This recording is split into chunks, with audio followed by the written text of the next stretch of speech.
So today with our groundwork, we're going to do moving the hips away. And as we said before, left and right, it must be done on both sides. Moving the hips away is absolutely tantamount to achieving full body flexibility. There are so many times where I see people who have horses, they say, oh, they can't move his hips over, or they're loading the horse on the trailer and he won't move his hips and they lean in and they can't push him over.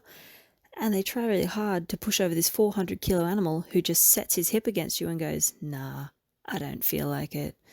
So you can't move a 400-kilo animal that doesn't want to be moved. So you have to show him that it's easier to do it your way. Moving the hips away, it comes into play when you're riding, when you're shifting over to change into a lead in dressage. It's extremely important and useful. And starting it on the ground can only increase flexibility and make it more natural for the horse and make it easier for everyone. So with this lesson, we're going to incorporate what we learned from our last lesson, which was flexing the head and neck. So as we said, we're going to start at the shoulders right here. And, he's going to get used to it like he did last time.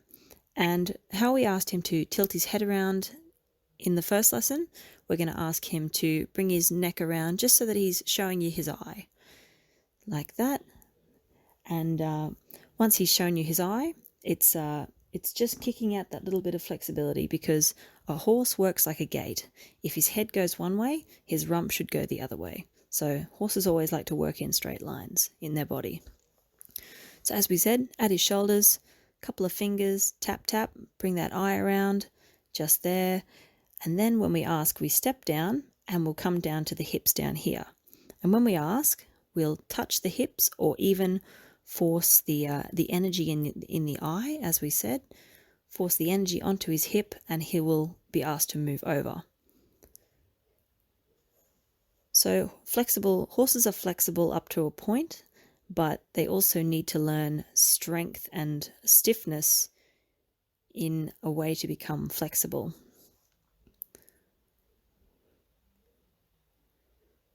So the eye, showing the eye, coming down, and if they lock their hips against you, a small solid push just against the hip like that. It only has to offset them just a little bit. When we press on the hip, we're not leaning in, we're not doing the kamehameha, we're not doing any forceful, massive shoulder pushing. It's just one small push with the hand.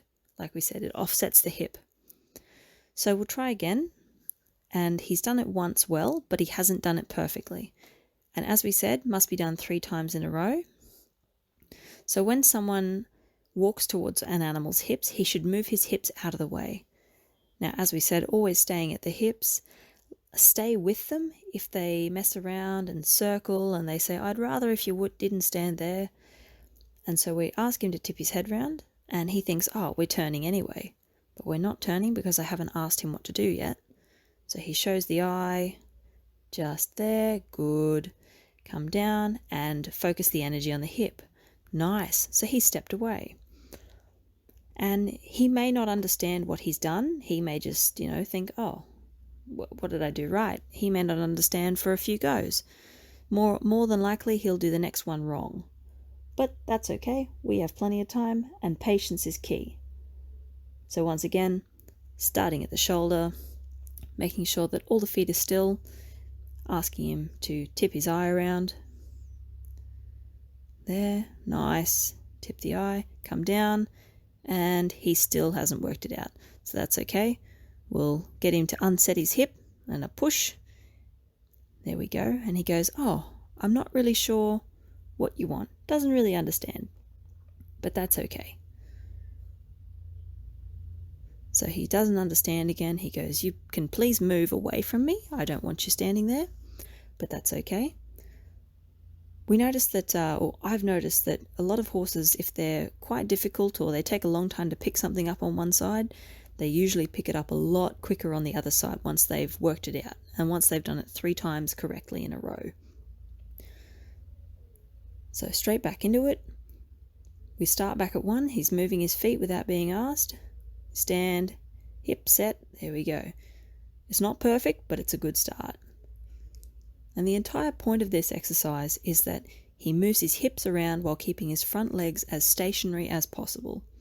So coming back to his shoulder, each section of the body is nice and still, and the aim is to separate the last section. Tip the eye out, move the hips over. Nice, didn't even have to touch that hip. So that's one good one. Tip that eye out this way, making sure that when you're focusing on which part of the animal, keeping your eye on his eye when you're asking him to tip his eye out, and until he waits. And then when you're ready, step down and focus the energy on his hip. So he had to be pushed away, and he still hasn't quite picked it up, but that's okay. This is a learning curve. This is the first time he's done it. Step down. Very good. Right, that's one done perfectly. Tip the eye out. Step. That was good. He's focusing more on me and focusing on where my energy is more. So even though he is still moving his feet a little bit, we're aiming for good, better, best. And when we're asking him to step away, we want him to step away with purpose, not just shuffle along and shuffle around like a little old hermit crab. We want him to step away as if he's saying, yes, ma'am, I understand. So he's done three well on that side, and we'll just give him a little walk around to think about it, get his brain working, and we'll do the other side. We'll see if he picks this up a little bit quicker. He may not. So coming to the shoulder, as we said, waiting for him to still his feet. We haven't asked him to start yet. Tap that eye out, step down. Yeah, good stuff. Getting more and more sensitive all the time around those hips. This is good. So standing at the shoulder. That's it. He anticipated a step away, but he still doesn't quite understand, and he goes, no, I'd rather if you stop now. He is anticipating, and it's not ideal, but it's better than him just not acknowledging anything that I'm doing. At least he's trying to work out what I want. At this stage, he doesn't want me near him, but that's just young horses. Not a fan of being asked to do work. He is trying to work out what I want, but he is also trying to get me away from him because he doesn't want me on this side.